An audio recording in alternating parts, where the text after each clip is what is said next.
Finally ecosystem में बड़ा बदलाव देखने को मिल रहा है और इस बदलाव के बाद इकोसिस्टम से कुछ फीचर गायब हो गया है, वहीं इकोसिस्टम में कुछ फीचर को एक्टिव कर दिया गया है।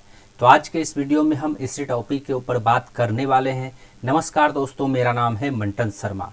तो इसके बारे में सबसे पहले मैं आपको यह बताना चाहूँगा कि इकोसिस्टम में लॉगिन करने के बाद इकोसिस्टम के डैशबोर्ड से इकोसिस्टम का जो वेब सॉल्यूशन है, फ्री वेब सॉल्यूशन है, ओमेल, ओनेट और ओट्रिम, ये तीनों वेब सॉल्यूशन का आइकॉन वहाँ से गायब हो गया है, वहाँ से रिमूव हो गया है। वह आइकॉन इकोसिस्टम के डैशबोर्ड में दिखाई नहीं दे रहा है।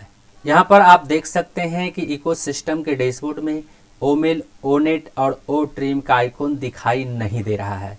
वहीं जब आप बिकम एंड एफिलिएट वाले ऑप्शन पर देखेंगे तो यहाँ पर पहले बिकम एंड एफिलिएट का बटन दिखाई देता है जो ऑटोमेटिक एक्टिव हो गया है।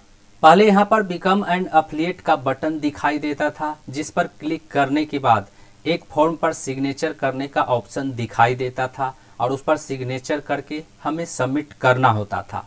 लेकिन बिना ये सब किए ही वहाँ पर बिकम एंड एफिलिएट का बटन एक्टिव हो गया है और वहाँ पर एफिलिएट लिंक दिखाई दे रहा है। और इसका मतलब यह है कि हमने पहले जो बिकम एंड एफिलिएट वाले फॉर्म पर सिग्नेचर करके सबमिट किया था उसे रिकवर कर लिया गया है।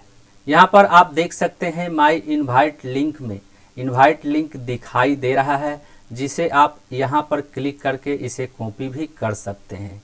जब हम वहाँ पे क्लिक करते हैं तो लिंक कॉपी सक्सेसफुली का पॉपअप नोटिफिकेशन दिखाई देने लगता है। वहीं यहाँ पर सेंड एंड इनवाइट का बटन है, जिसे भी अब एक्टिव कर दिया गया है। इसके अलावा जब हम प्रोफाइल वाले ऑप्शन पर क्लिक करते हैं तो प्रोफाइल वाले ऑप्शन में कई सारे ऑप्शन दिखाई देता था, जिसमें डिलीट का ऑप्शन भी था और यहाँ पर डॉक्यूमेंट का भी ऑप्शन था, और वह दोनों ऑप्शन यहाँ से गायब हो गया है। लेकिन जब हम प्रोफाइल वाले ऑप्शन पर क्लिक करते हैं तो क्लिक करने के बाद हमारे प्रोफाइल का डिटेल दिखाई देने लगता है और इस डिटेल में एडिट प्रोफाइल का जो बटन है, इस बटन को एक्टिव कर दिया गया है।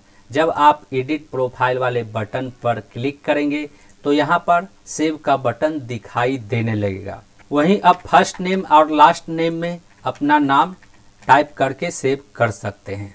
इसके अलावा इसके नीचे में एडिट बिलिंग एड्रेस के बटन को भी एक्टिव कर दिया गया है।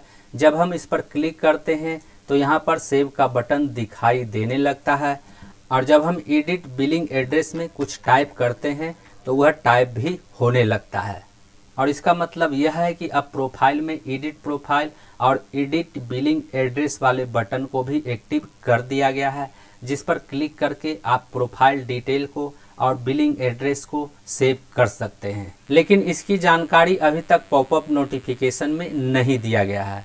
यहाँ पर आप देख सकते हैं कि पॉपअप नोटिफिकेशन में इसके बारे में कुछ भी लिखा हुआ नहीं है।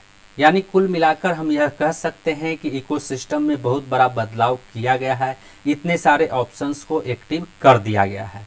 उम्मीद करता हूँ इस वीडियो में दी गई जानकारी को आप अच्छी तरह से समझ गए होंगे। इस वीडियो से संबंधित यदि आपके मन में कोई सवाल है तो आप हमें नीचे कमेंट में पूछ सकते हैं।